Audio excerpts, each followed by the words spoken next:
All right, everyone. Hi, and welcome to this maiden broadcast of From Zero to Shero. I'm so grateful for your presence, and I have three very amazing sisters joining me from different corners of Asia. And today we're really trying to pound out this message that every woman, every girl has to see to become a great leader. And just like we were chatting before we came on, that we can have it all. We can really go after our dreams. So, From Zero to Shero is a show about promoting women's and girls' leadership, and we have these fabulous guests from all over the world showing us how they overcome burnout, overwhelm, and maybe perfectionism and fears as they go step by step to create or achieve the breakthroughs that they want in their lives and also their professional endeavors. So, without further ado, I want the three guests, amazing guests, to come on for us. So, first of all, we have Coco Wong from Malaysia, who's now based in Malaysia. So, everyone say hi to her. Hi everyone. And, and then we have Riza from Japan. And we also have Tui from Vietnam. Hi everyone. Have you all almost covered the whole Asia tonight? So now, as you can see, we have women from all different backgrounds. If you were looking at our little slideshow earlier during the countdown, we have a serial entrepreneur who has won different awards and who's disrupting education. And we also have an amazing women's coach, a transformational speaker from Japan. And also, we have someone who's trying to take care of animals and planet Earth as a veterinarian from Vietnam. And so then I'm also going to have to introduce myself as the host. I am a what do you call it, a confidence or leadership voice coach, and also a Jack Canfield Success Principles trainer from Hong Kong. So we have 5 questions that we have planned for our speakers tonight. And I'm just going to throw out each question and have them take turns in sharing how they were and how they are and what they want to be. Okay. So our question number one is, um, Coco, how were you when you were a girl or a teenager? Did you have any idols, or what were your key strengths? Okay. Um, as a girl, I'm a very shy girl. So and also quite an introvert. So I like to read books and not socialize. I like to hide in the corner. So I don't talk to people a lot, and I'm actually very unsociable. My parents used to say I'm very unsociable, and Ah, So, so actually, I didn't have many idols because I didn't believe in them. I just kept reading books and studying. And so I would say my idols were actually my parents, my mom and my dad. So they were my superheroes. They still are. And I model a lot of my behavior and my life around them. So I pick out what I like best about my mom and what I like best about my dad. And I try to model them in that. So those are my heroes. And with strengths, I think I would go for, first of all, my creativity. I am like always bursting with a lot of ideas. But also, I'm very quick at recognizing talents in people. So that's why I like working with kids, because I can recognize what they're good at and then tell them that actually they have all these skills. And even though they might not be doing well in schools, I can tell them to have other skills that they can work on. And I think that boosts their confidence. And as that was what happened to me when I was a little girl. Yeah.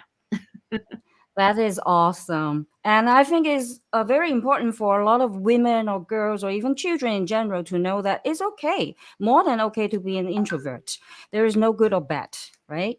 Very good. How Definitely. about you? How about you, Riza? Yes, thank you so much.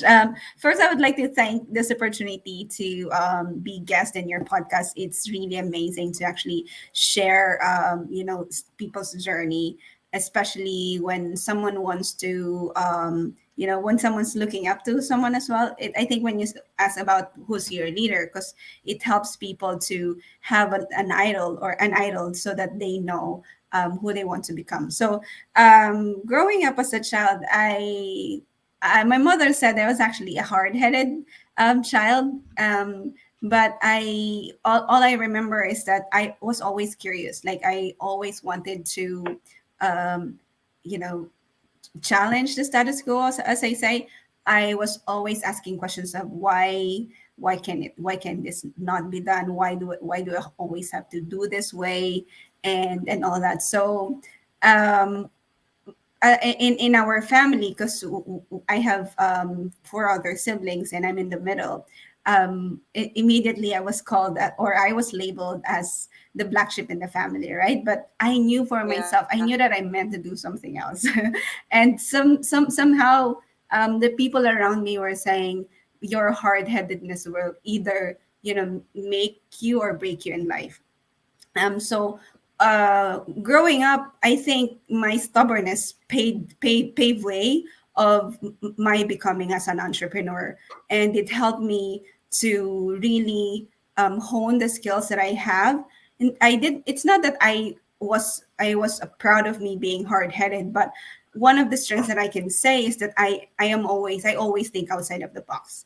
When I came to Japan and I always get this answer of when someone asks you why is this like this, and they always said, well, it's just the way it is. It's just the way like I don't know why, how can someone live or and accept things like it's just the way it is. So I always love to challenge the status quo. And um, because of that, thinking outside the box is it makes me come out of my own shell. Like I am not following any rules.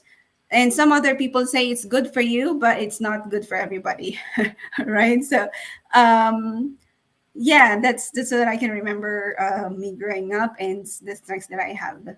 My idols, actually, I have an idol when I was a teenager. Not so much of an idol, but I looked up to. There were American missionaries came to where we live, and that's how I started to see the world. Like, oh, there's other people, right? Not just us Filipinos. Like there are white people and all that, and they started to share the gospel and Jesus and Bible, and that's when I started to open up with Christianity and with your belief. So I would say probably that those American missionaries gave me a different perspective when it comes to what you can do in life. Yeah. Great. I love it. Thinking outside the box is so important, isn't it? It's called creativity or innovation, actually, as an EQ skill, to be exact. So Yeah. you were actually quite innovative or creative, probably, and very intentional, right? That's awesome. How about our vegetarian Tui from Vietnam? Tell us about your childhood. Yeah. So growing up, I had an old-fashioned Vietnamese education, um, both in school and at home. Long night studying hours, pressure from my parents, and strong focus on good grades. Despite this, I still found time to have fun with my classmates and participate in many exciting activities out of school. What made me um, stand out in this system, especially as a female, was my strong opinion. More than that, I had an ability to defend those opinions and make them heard loud and clear, even if it got me into trouble at school or with my parents. Um, as um, it, I'm sure it's true in most Asian countries still. Gender roles are very clearly defined in Vietnam, and I did have my idols. Um, just teenager in general in my generation. Um, they have a K-pop um, boy band. They're very famous in over the world by that time. They are big band. Well, they are very talented and very creative in their song and their performance. Yes, that's it. Awesome. So, were you very musical? Were you actually? I mean, why did you think you were drawn to the K-popers, the singers? Hmm. Firstly, because they were so famous at that time. Everybody, every girl loved them. My classmates loved them. My sister, even my brother loved them. Um, it's also because their talent. Yeah, I'm not a big fan of music, but their music just touched my heart.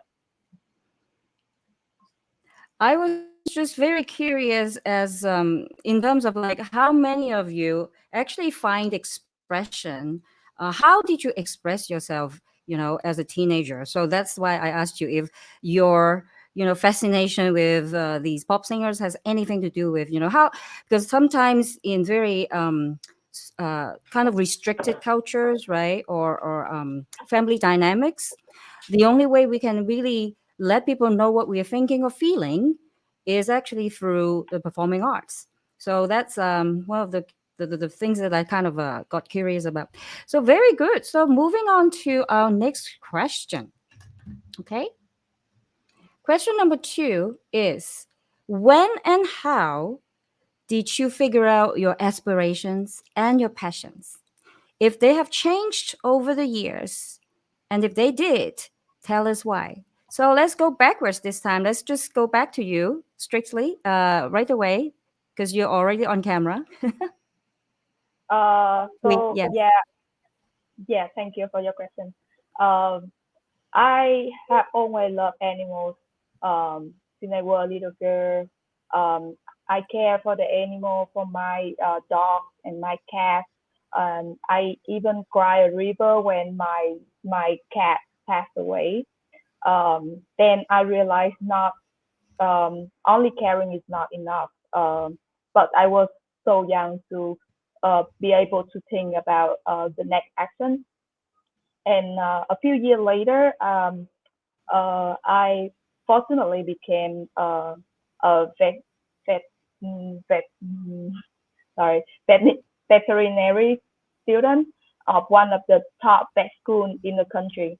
Um, so I had the chance to become a veterinarian and be able to provide the good care and also vet care to the animals.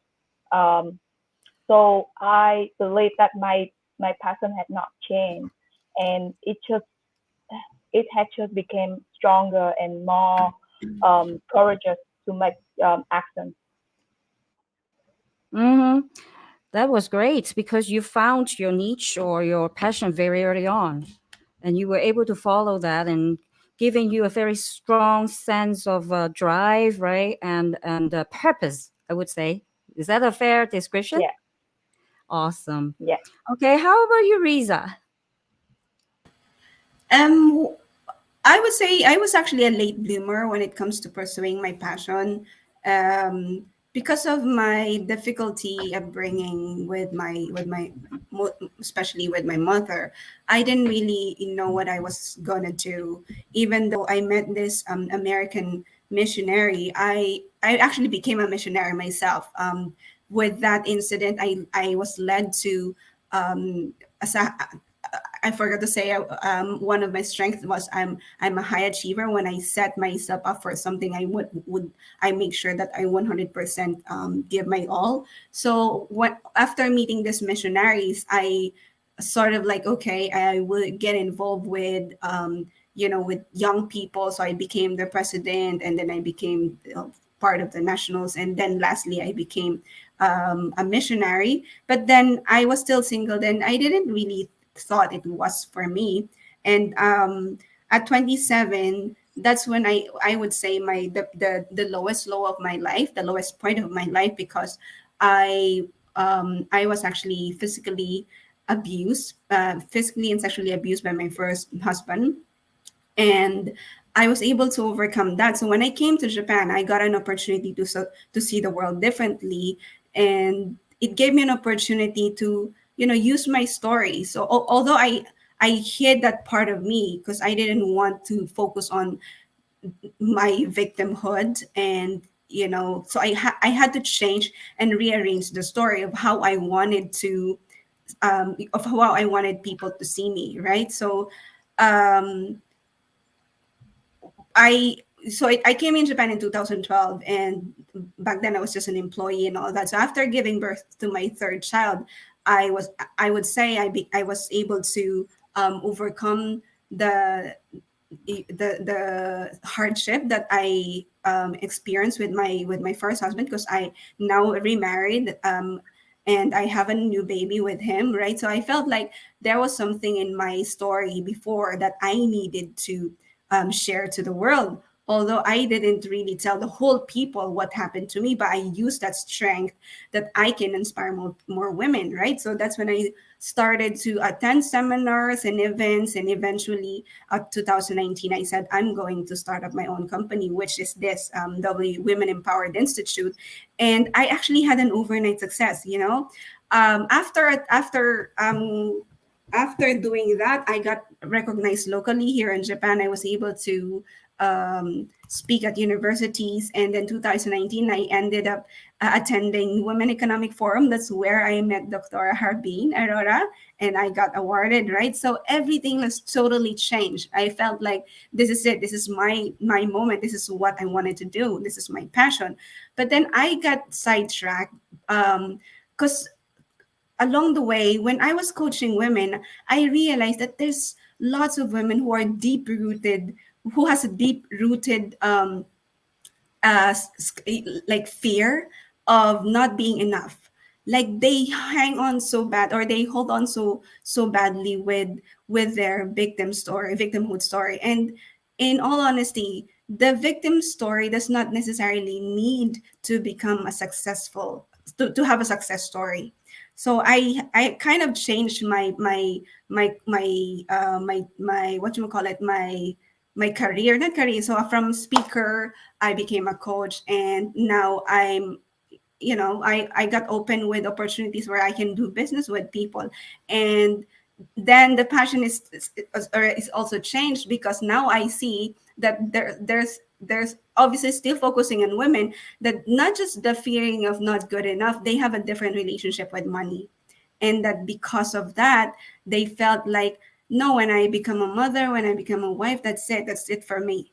And so that's what I'm saying. I'm aiming to really make help these women realize that they get to have it all. You can't just be a woman, or you can't just be a mother and then regretfully forget about your career, or you can choose to be a career woman and then not become a mother or a wife. I mean, why can't you have the best of both worlds, right? So now I'm continuously I would say I'm a work in progress. And I help women to walk with me in this journey, because the level of success, the level of fear, the level of insecurity, it will always be there, but it changes on based on the level that where you're at. So yeah, that's how I found out my passion. That is awesome. Okay, so Thank now you. we go to Coco. So Let's for bring me, Coco. Yeah. okay. So for me, I get asked this a lot. What's the what am I passionate about? Actually, to be honest, I don't think I have a specific passion or aspiration, but I've always known two things since I was a little girl. I knew that I wanted a family. I knew I wanted to be a mother from as young as 6 years old. So everything I've worked towards was to build a family of my own, because I have a very good relationship with my family. So I always aspire to have the same thing. So even when I became an entrepreneur, it was solely for the purpose of setting up a family so that I can work on my own terms. So I think that's sort of my passion. And I feel that the other one is because I've been brought up by my dad saying that everything I do, I must give it my all, I must do my best. So whatever business I go into, whether I know about it or not at the beginning, I would put my 110% or 200%. I read up books, I take courses, go all in to make sure I know that business. So it's not about me knowing the business before I go in. So when I started education, to be honest, I had no idea what I had to do, but I took up child psychology, I took up lessons, I took music classes for kids, everything that I could do. But it That's was awesome. also because, yeah, it was also because it was for my daughters as well, right? I was benefiting my family. So it goes back to the fact that it's all about family for me. So I think passion sort of follows you, but in different ways. So passion doesn't have to be a specific thing like, oh, I'm passionate about food, so I'm going to do food. I'm passionate about animals. And of course, that's easier to find. But when it's a passion that is sort of like more fluffy and is an idea, it becomes less easy to find. But I think it's also okay to have it like that. So my why has always been to have a great family life. So whatever I do is always around that. I would never sacrifice my family for anything, business or work, yeah, or anything. Yeah, so that's sort of my drive all the time. That's awesome. The drive can just come from the closest people in your life, right? Because Yep. this is exactly why family life or education, either one is so important. Because not everybody has a very close family relationship or harmonious one to speak of, right? But when I went through something similar to Riza, when I went through my own personal turmoils, I was very, very lucky to have had a female therapist who told me this concept of self leadership or mothering myself. And I guess that kind of segues into what you were talking about. Sometimes when that amazing mentorship or love or support isn't around you, that's okay. It's not, like Lisa was saying, it's not an excuse for us to dwell on that victimhood, right? Because we can mother ourselves, we can save Yep. ourselves. There's so many books, so many resources we can go to, and also a community like, for example, the All Ladies League, like the Women Economic Forum. There's so many women organizations nowadays that would put us, close to people who are uplifting, like all of you here tonight. So great for you. And I know Coco personally. I know all the sisters. They're all huge hearts, and they're very giving, and they're full of wisdom, just like every single speaker here today. So I'm very lucky, very fortunate to have met you guys. So now let's go on to our third question. Okay, the third question is, in your pursuit, whether it is your family life, taking care of your children, maybe like, maybe a foster parent for some people, right? With big hearts. Maybe you're an educator. Maybe you're like, Twee, you're taking care of wild animals. A lot of times you will see things that you don't think is possible, that's unimaginable, right? So whatever it is, or like in Riza's case, when you are mentoring women who have had some really long history of abuse, or are just uh, a lack of self-belief, like, or in my case, same here, when I use my Canfield success principles, or EQ and social intelligence training. Sometimes you see all these family situations or dynamics, or these kids who are already bullied, or they've been self-bullying for years. So you will feel kind of, maybe a little bit um, kind of disappointed, or things maybe like Coco was saying, right? You have to learn a lot of new skills. So in those situations, or when you're working with a big team, right? How do you make sure that every single day you are focused on what the kind of results you want, what kind of win you want to get, both for your personal life and your professional life? So if you can give us maybe two examples, that would be great. So now let's go backwards again. Let's start with Coco. Okay. Um, so first of all, I believe in celebrating every single win, whether it's big or small. So I actually just like to reward myself and get like food I like, and I cheer for my woo. Sometimes I'm a bit crazy in that sense, because I feel that when you celebrate anything, just little bits that you've done, it just makes you feel that much more positive and happy to carry on. So I do that all the time. But when I'm coaching my CEO kids, I mean, I can give you an example. So many parents are struggling with kids online, right? Playing online games all the time. So because I also have a boarding house of a lot of teenagers. So I have 10 teenagers who live with me. So obviously they come from different backgrounds, and one of them were like on their computers like 24/7. But I knew that there was a reason behind this, because it's human psychology. Why are you focusing online when there's like other human beings around you and you're not talking to them? So I wanted to drill down and see the whys. There's always a why.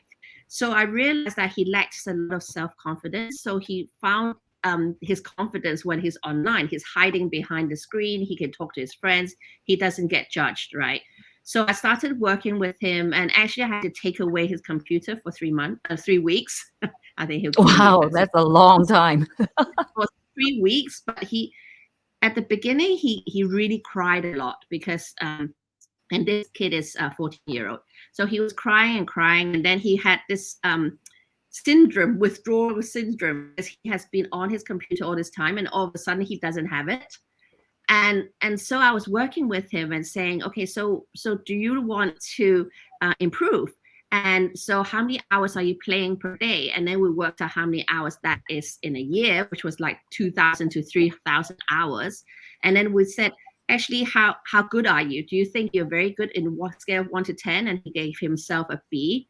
So I said, okay, 3,000 hours of game is a B. What about your other subjects, right? In math, in English, and everything, he's failing. So I said, why don't we shift a little bit of that time so that the others can catch up? You can still play your game and still maintain that B status, but how about that? So we started to find what he likes and passion outside of the games. And after that 3 weeks, he's a changed boy.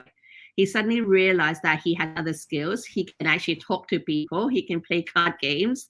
There's a lot of alternatives. So I always say to parents when they struggle with kids, find a win for them outside of the games, so that they feel that they're achieving something, because inside the games they have these mini wins all the time, so they're winning and they're going yoo-hoo all the time, right? So we need to replace that with something outside. And when I saw that, I found my win, because I saw him change, and I thought, oh my god, I'm impacting a life. So that's why I love working with kids, because finding out why they're doing something and then working with them and then seeing them change is a lot. There's a lot of satisfaction in that. So that's what I love. I love that. I love that. And I wish I can show the smiles. Let's see if we can exit the solo. Everyone is smiling, smiling. Can we bring everyone out? Can we bring everyone out? Everyone has a big smile on their faces. Okay, great. I love these stories. Okay, now I'm going to jump a little bit. Let's go to Twee. How about you? How do you make sure you have your wins and your daily triumphs every day as you tackle what you have to do at work or in your personal life?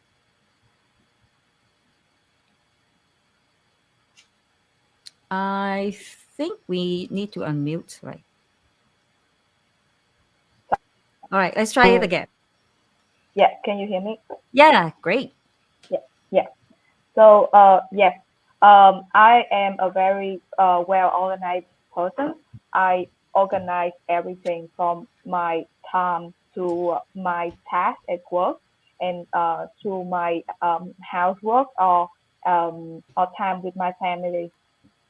So, the first thing that comes to my mind when this question came to me is having a fulfilling days when I can completely dedicate myself to work, but also to give care to my family, my communities, and my pets. And I not never forget about myself as well. And it's not an easy thing to do for me when besides the leader responsibility at work, I also have to carry family responsibility, which is also very important and fragile. And um, so I always have to make sure that I have good quality time quality spending with my family, and also time for myself, because I believe that I deserve that. Um, and from my work. So the results that I've been looking for, that I want to see every day, is the happiness that I can see from the best, from our daily care of the best team, to the professional care from the best team, and they joy when they enjoy their enclosure, they semi-wire enclosure, and the joy when they can play with their friends. And on my personal side, uh, I I I'm happy when I see my parents are healthy and happy and always to be together. And besides my pets, I'm always seek for their health and their happiness when they live with me, for sure. So that means that you actually focus on taking care, right, of your pets and your family. And so, in other words, taking good care of oneself is kind of a win for you and a daily focus. Would that be appropriate for me to conclude? Really Yes, taking care of yourself and not really losing sight of what is important, which is our physical and mental health, isn't it? Right? yes, Yeah, yes, and really correct. celebrating all that love that is surrounding you, whether it's from your animals or your family. Wow, wow, wow. Yeah, sometimes we get so busy, right? We get so like torn from all different directions as women, particularly because we such because of our hormones or whatever it is, right? Our estrogen, we just want to give, give, give, give, give, and then we forget to give back to ourselves. So, what a nugget! Thank you so much. So, how about you, Riza?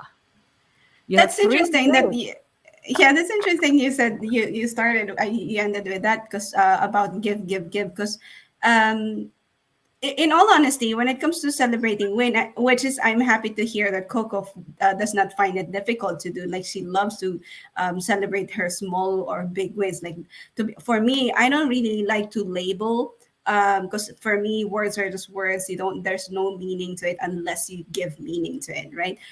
So uh, growing up, it's just difficult for us in our culture to actually celebrate personal wins because there's in our cultures like when you celebrate win, it's like you're so arrogant, you're so you lift yourself so much, or so it's kind of when I started my journey, what I did was I had to develop a self-compassion. Self-compassion is what makes me, like right now, what I do. um Self-compassion makes me feel like, yeah, I exist. I My existence in this world is beneficial to a lot of people, and I matter, and that my wins can be celebrated, right? So for me, what I do to celebrate my win is I always have to jot it down, or like I love seeing myself in the mirror and say, yeah, I'm proud of you, right? So this is how I get myself develop this muscle, and also with self acknowledgement, right? And also when it comes to really like a big win, even me, even I already have 3 children, I still get this feeling of I'm still a kid. Like I get to do this, and sometimes it's kind of dangerous when you're a parent because your children will say, "Mommy, you're like a kid." My eldest always tells me, "Mommy, you're like a kid." But in all honesty, the childishness does not have to go away, right? We can still celebrate and celebrate as a child, like shout or jump and all that. So yeah, we need to stay childlike, right? So when it comes to professional, how I celebrate my win is I always, when it comes to this, like when you said, it's like giving other people, it's easy for me. Like I love to celebrate my wins, the wins of my people, my team, my business partners. I love giving them, I love lifting them up, I love putting them on spotlight, because that's how I feel good. That's how I feel good. I feel like that's my win when I spotlight them people, when I say this is what they did, when I acknowledge them. So that's my win. So that's how I would like to keep winning and keep celebrating my win, because their success is my success as well. And my children's happiness is my happiness. But again, you have to give happiness to yourself, celebrate your happiness, celebrate your success by, it's probably just different. We are different in many ways. And as long, whatever it is that works, what works for you, you have to do it, because sometimes we have a tendency to do things that other people are doing, right? So yeah. Awesome. I think if I am correct in summarizing all three of you, in terms of answering this question, is that you have this wisdom of finding the balance and really seeing what is important at the end of the day. Of course, figures are important, right? Sometimes you want to meet a certain target, particularly if we are entrepreneurs, we are business owners, or we are certain, like maybe managers, we have certain figures or certain amount or dollar signs we have to attain, or whatever the case is. But at the end of the day, if we do not take care of ourselves and that we do not measure our results with a dose of compassion and patience, right? And that faith that eventually we will get what we want, but we have to take care of ourselves, our mental health and our physical health first to avoid the burnout, right? That is so important. That is such an important message, particularly, during the last, wave of COVID or lockdowns, women in particular, they have really taken on so much stress. Would you all agree on that? Particularly mothers, right? When all Mm-hmm. your children are in the same room with you, under the same Mm-hmm. roof, having to manage all everybody's Zoom and lessons, and you have so much to think about. So if you are not always at your prime emotional state energetically, there is no room for you, no energy left for you to create anything for of value to anybody. So that Mm-hmm. is very, it's really refreshing to hear that. Okay, now let's go back to our fourth question. And the fourth question is, when you do feel overwhelmed, when you do feel like, maybe, I don't know about you guys, I have to struggle with perfectionism all the time as a baby entrepreneur or a novice entrepreneur, right? And when you, maybe sometimes you have these setbacks or insecurities, um what do you do? What secret weapons, like real quick fixes, do you have that you have accumulated over the years that can totally shift you? Let me start with maybe Twee first.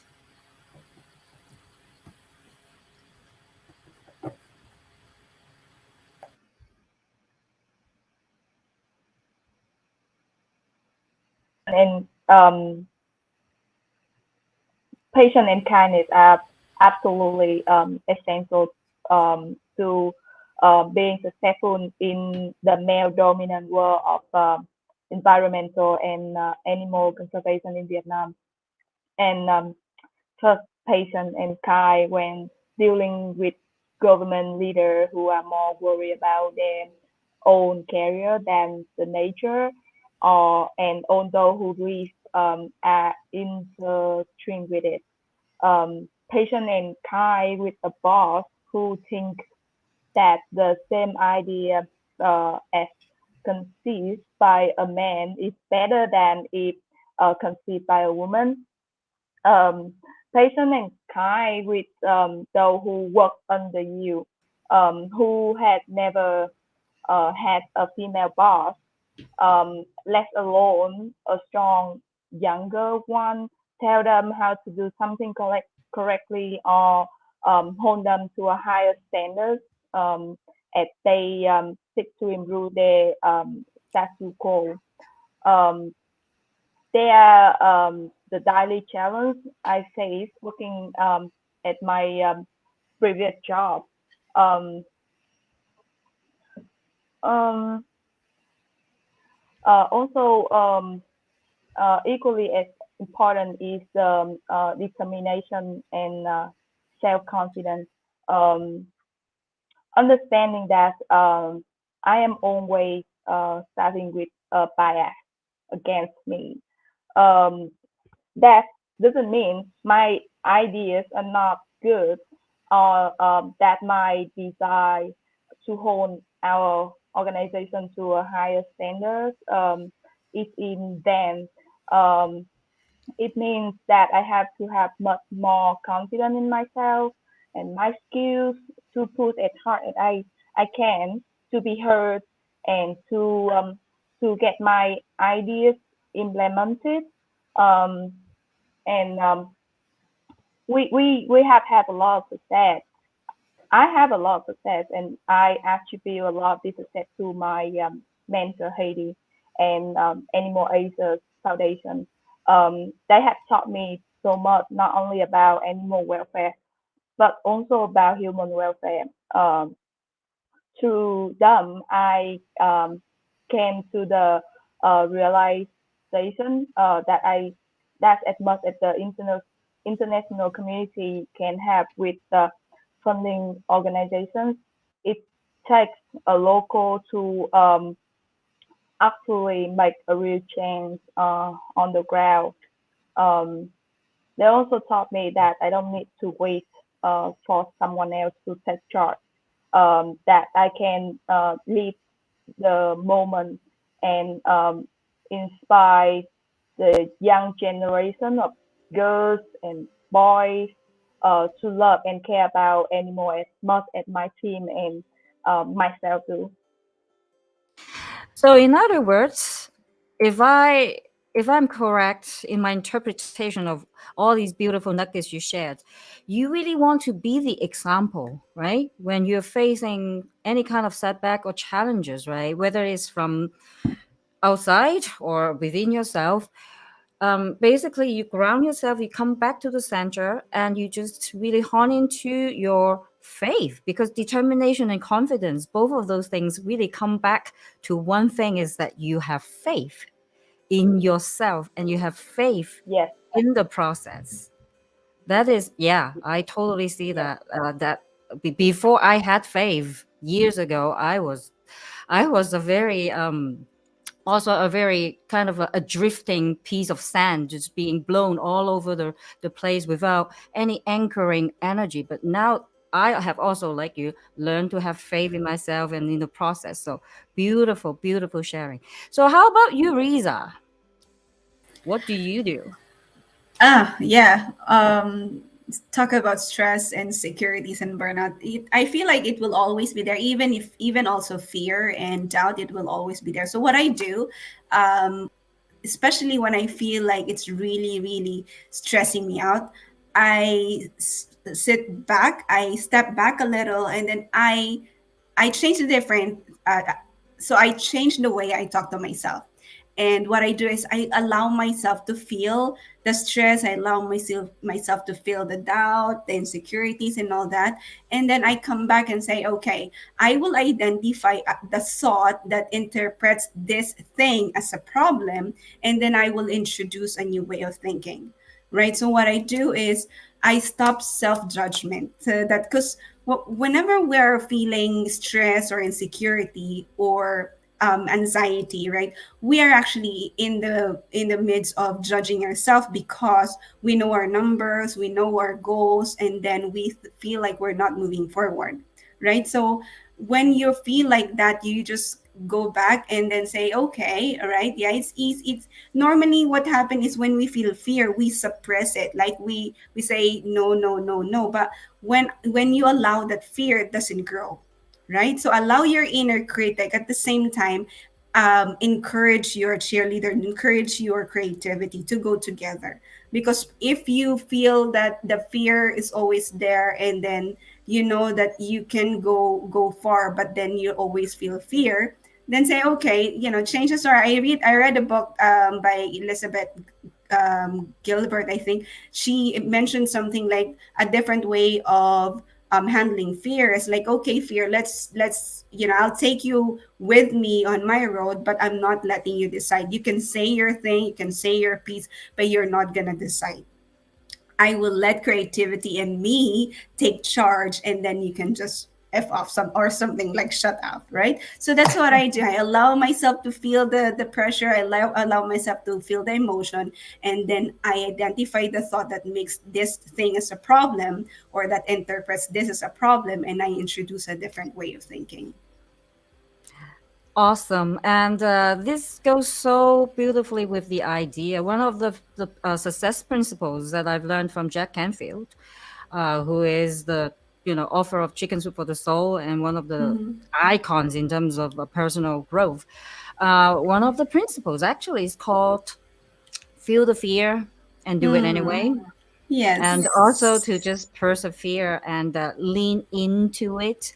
And also, as an emotional intelligence coach, you were dead on. I mean, with my knowledge of emotional intelligence, you were dead on the hit the nail on the head, because all the emotions that we ever feel, they are only pieces of information. They're just Right. information.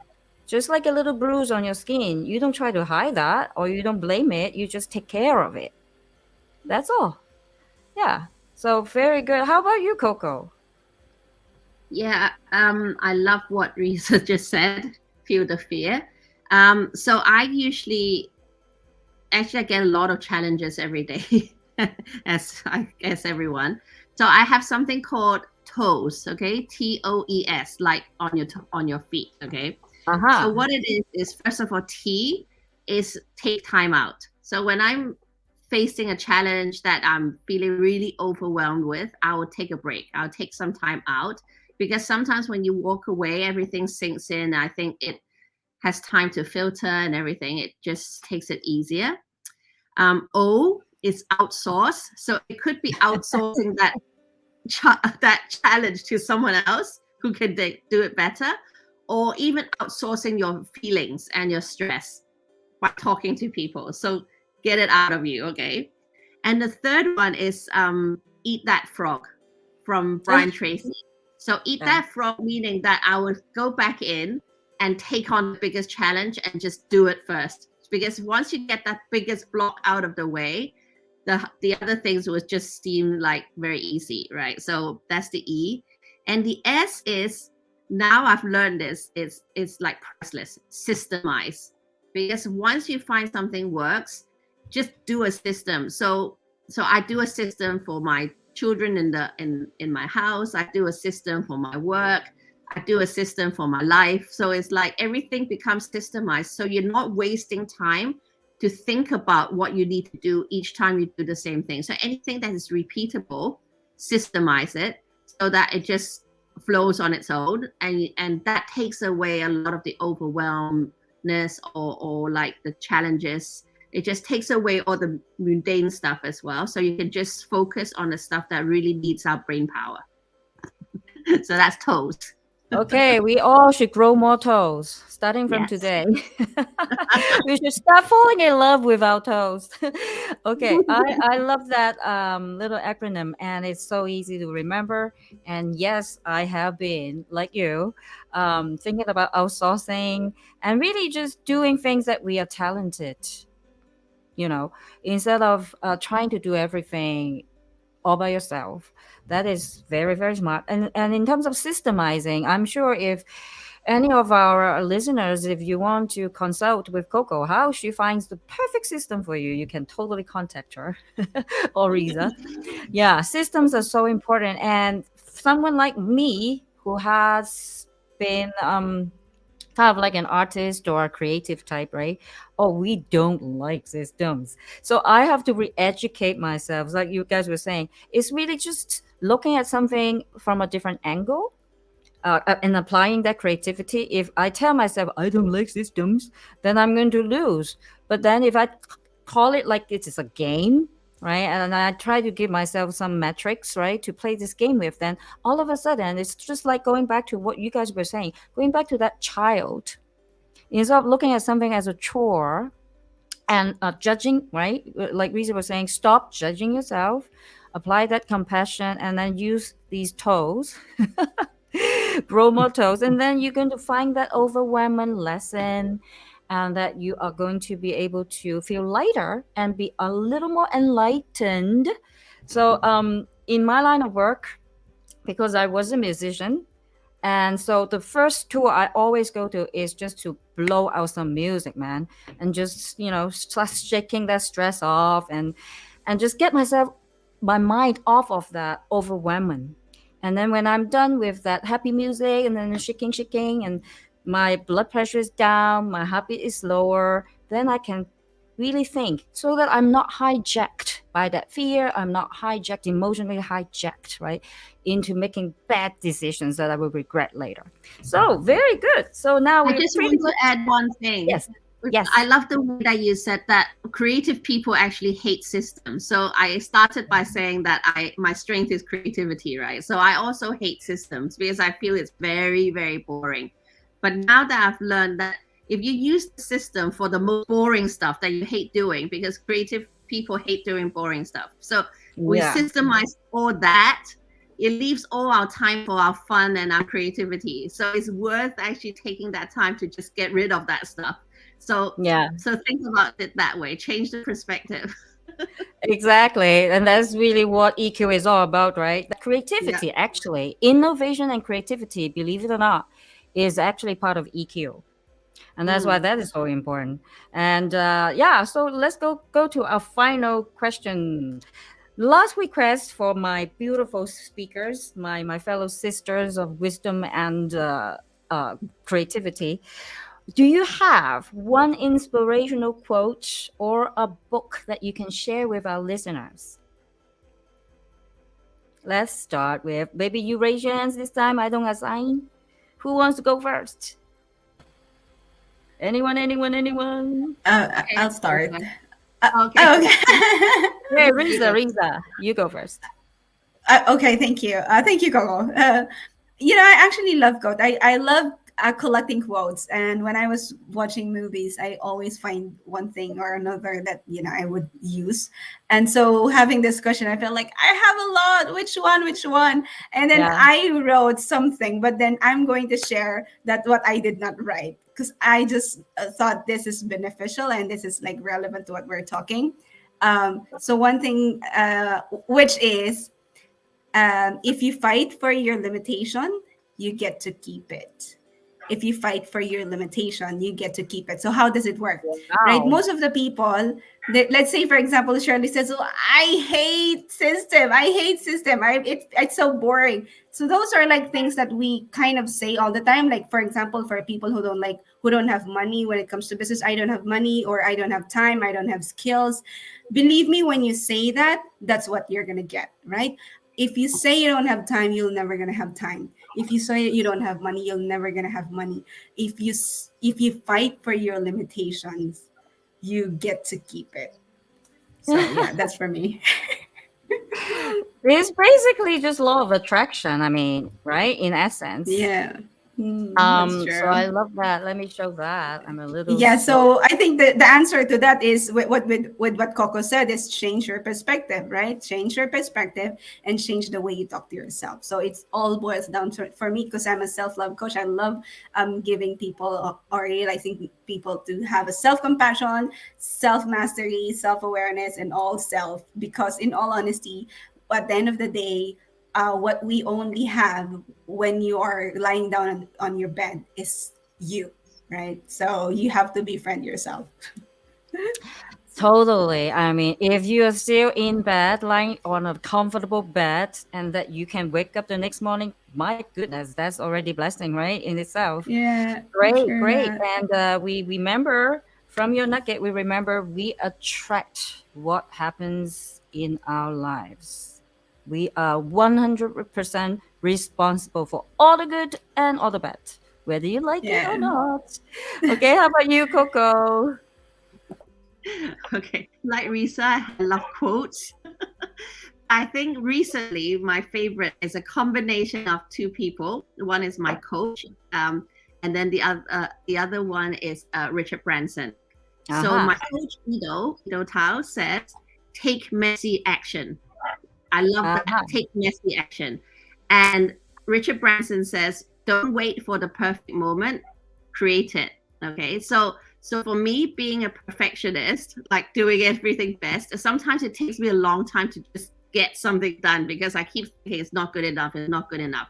But now that I've taken on this take messy action, just start it and just do it. And then we can keep correcting it until it's perfect. But if you don't start and you just wait for that perfect moment, it's never going to happen. So I love that. And I'm going by that all the time. I teach all my kids that take messy action.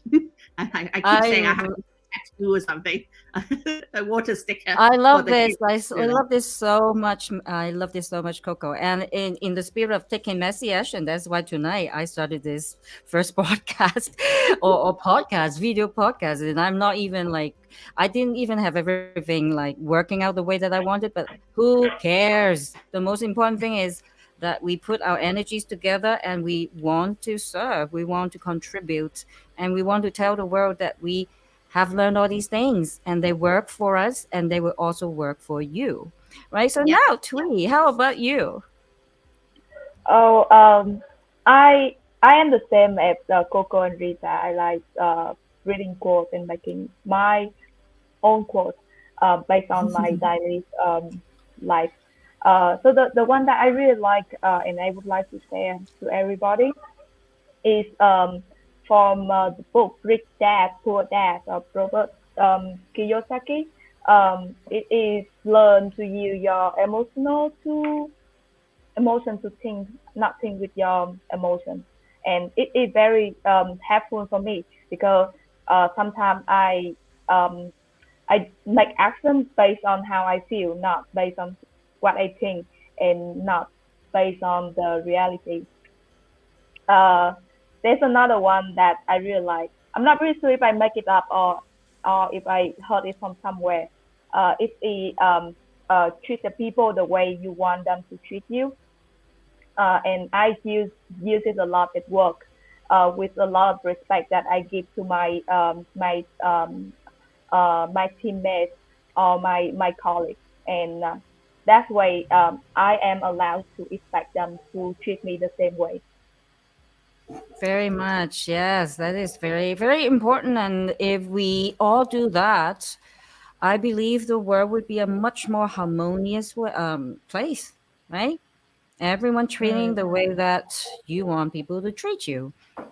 And for myself, I don't have a quote tonight, but I do want to share one nugget, and that is, as long as you have clean air, reliable electricity, good water to drink, right, and a comfortable bed to sleep in, smile. So this is Mm. something that I've been really prescribing myself for in the last 3 4 years, and that brought about all kinds of phenomenal transformation. And that is really just to smile before I close my eyes Mm. and just Yeah. go on a rampage of gratitude, gratitude, gratitude. I thank my blood cells, I thank my lymphatic system, I thank my hair, I thank my brain. I do that every night.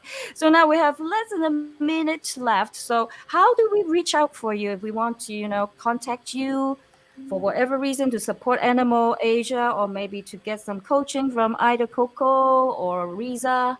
So let's start with Coco. How can we reach out for you? You can find me on my LinkedIn. So Coco Wong. the, I I can't remember the chain of numbers, but look for Coco Yeah, Wong and let CEO me see if I Kids. can find it. Okay. Find her on LinkedIn under Coco Yeah, Wong. All right. yeah. How about On Riza? Facebook. Yeah. Or on Facebook? Yeah, same. Thank you so much for this, Shirley. Thank you, Coco. Thank you, Zoe. I love this kind of activities or opportunities Roundtable. because it roundtable. Yeah, because Chat it chat. shows that Yeah, it shows that, coming together is like, it proves that we are different but we are the same, right? So yeah, you can find me on LinkedIn and Facebook. Here I have somewhere there, but Riza Pelaez is on my Facebook, on my LinkedIn. On my Facebook it's Riza Haslam.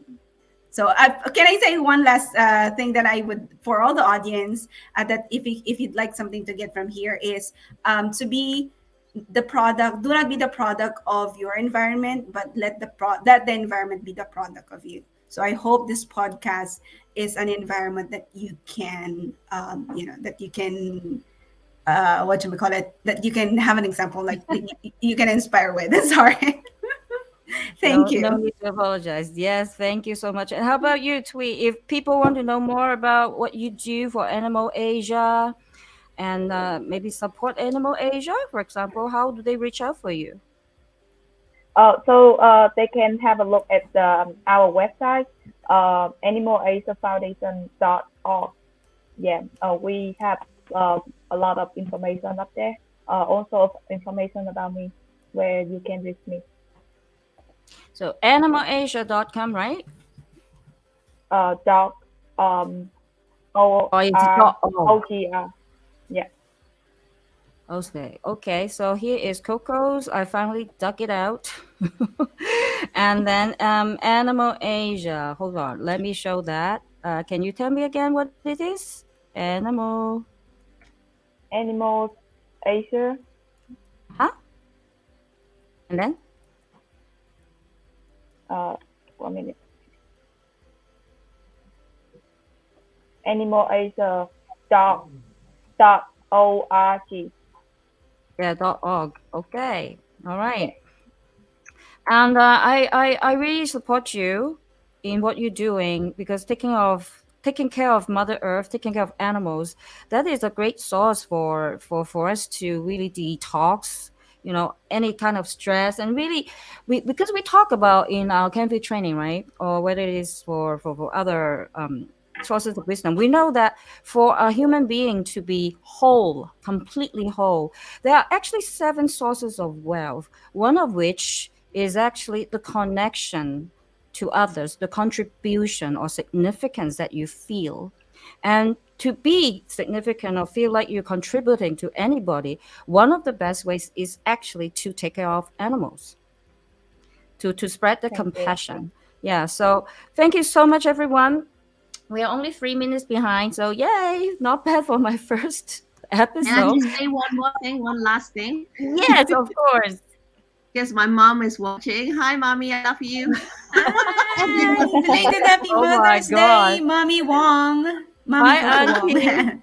Yeah, okay, yeah, great. I'm so glad Mrs. Wong can support us. And I hope that our listeners have gotten some maybe laughs or some compassionate, like, yes, yeah, I did that too. Or, yeah, I feel that way too. So, resonance. So, we hope that you have had a great Mother's Day weekend. And we want you to be the get all, love all, have all amazing leader that you are born to be. Okay, so take care, everyone. Thank you again, my beautiful friends. I hope that we can do this again very, very soon. Take care, and again, thank you, Win, Mr. Win from the Hong Kong Magic Academy for being my assistant, so that I don't have to be Thank overwhelmed you. outsourcing, right? Okay, take Yeah. care. Take care, Bye, Thank everyone. everyone. you. Take Bye care. bye. Bye. Have a great night.